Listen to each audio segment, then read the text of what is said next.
บายดีสบายดีตอนนี้น้องน้ำกับแม่ก็มากินข้าวเปียกแล้วเนาะกินข้าวเปียกนี่ข้าวเปียกเนาะเปียกไก่พี่น้องอันนี้คือมีหยังซีอิ๊วขาวนิ้วขาวแต่มันเป็นสีดำแม่แล้วเกลือน่ะเกลือบ่ใส่ก็ได้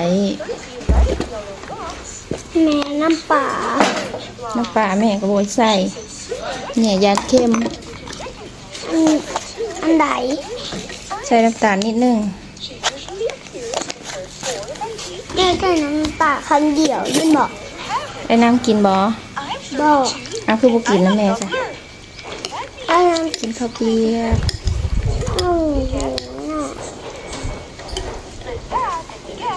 ชิมมันก่อนเนาะ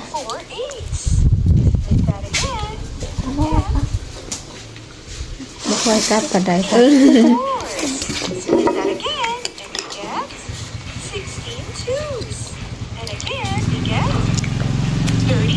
พอดีแล้วบ่ใส่น้ำปลาค่ะ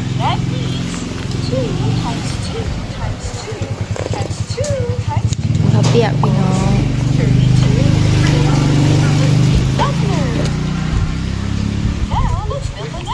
อากาศเปลี่ยนไปเปลี่ยนมาอีกแล้วคือว่าร้อนแล้วผัดหนาวอีก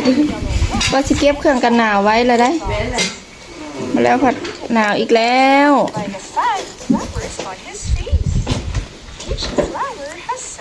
ใช่ปะ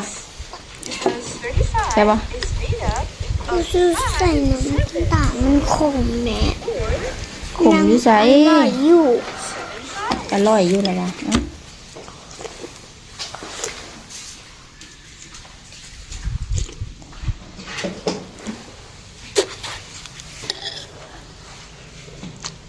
ร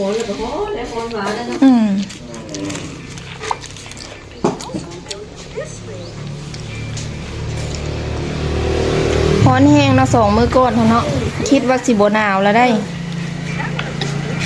บ่หนาวแล้วว่าซั่นเด้